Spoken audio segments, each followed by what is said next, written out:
छत्तीसगढ़ में शराब घोटाले की आंच अब धीरे धीरे भूपेश बघेल और उनके करीबियों के विरुद्ध और ज्यादा तेज होती नजर आ रही है। करीब 2000 करोड़ से ज्यादा के शराब घोटाले में ईओडब्ल्यू की टीम ने 12 अप्रैल की देर रात तक लगातार छापेमारी जारी रखी। गिरफ्तार अनवर ढेबर के बड़े भाई हनीफ ढेबर, अख्तर ढेबर, भतीजे उमेश ढेबर और बेटे जुनैद ढेबर सहित 6 संदिग्धों के घरों पर लगातार छापेमारी जारी रखी। इस दौरान उनके घर और ऑफिस में जिस तरह से जानकारियां जुटाई गई, उस बारे में बिगुल न्यूज को मिली जानकारी के अनुसार छापेमारी के दौरान बेनामी प्रॉपर्टी, शेयर मार्केट के इन्वेस्टमेंट और अनेक बैंक पासबुक के अलावा कई तरह के संदिग्ध दस्तावेज मिले हैं। बड़ी मात्रा में ज्वेलरी और नकदी भी मिली है। यहाँ गौर करने वाली बात यह है कि रायपुर के महापौर एजाज ढेबर की राजनीतिक पहुंच का फायदा उठाकर जिस तरह से शराब घोटाला सरकारी संरक्षण में चल रहा था,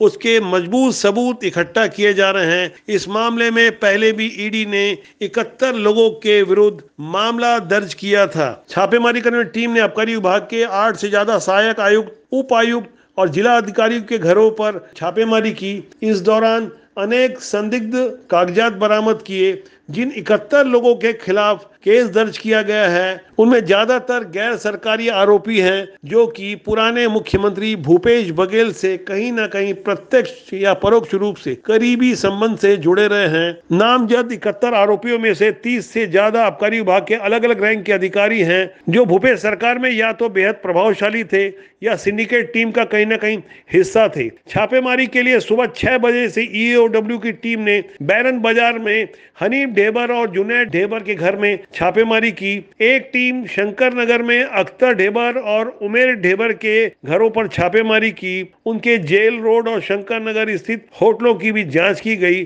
कुछ कर्मचारियों से पूछताछ की गई। इस तरह से रात 9 बजे तक अलग अलग ठिकानों पर जांच की जाती रही। छापेमारी के दौरान कंप्यूटर, हार्ड डिस्क और पेन ड्राइव जैसे अनेक गैजेट्स जब्त किए गए। इसमें क्या क्या सबूत हैं, बहुत जल्द ही इसका खुलासा करने का दावा किया जा रहा है। आबकारी घोटाले में गिरफ्तार पूर्व आबकारी सचिव और CSMCLD के MD अरुणपति त्रिपाठी को ईओडब्ल्यू ने विशेष अदालत के सामने 12 अप्रैल की दोपहर में पेश किया। इस दौरान रिमांड खत्म होने के बाद एजाज ढेबर के भाई अनवर ढेबर और अरविंद सिंह को भी कोर्ट लाया गया, जहां कोर्ट से उन्हें 18 अप्रैल तक की रिमांड की मंजूरी मिल गई। यहाँ गौर करने वाली बात यह है कि ईओडब्ल्यू ने जो आरोप लगाए हैं, उनके अनुसार भूपेश सरकार में शराब के कारोबार के लिए सिंडिकेट बनाया गया था, जिसमें अनवर ढेबर, अरुणपति त्रिपाठी सहित कई अन्य लोग शामिल थे। अनवर अपनी पसंद की कंपनियों के लिए शराब सप्लाई का ठेका दिलवाता था। यह कंपनी प्रदेश में ब्रांडेड शराब की सप्लाई के लिए 10% कमीशन लेती थी। इसमें से 60% सिंडिकेट को और 40% तीनों कंपनियों के मालिक को जाता था। सिंडिकेट को 120 करोड़ से ज्यादा का अवैध मुनाफा हुआ, जबकि नकली होलोग्राम से अलग कमीशन का खेल चलता रहा, जिसके विरुद्ध नोएडा में FIR दर्ज की गई है। इस पूरे सिंडिकेट के माध्यम से 2000 करोड़ से ज्यादा का शासन को चूना लगाया गया।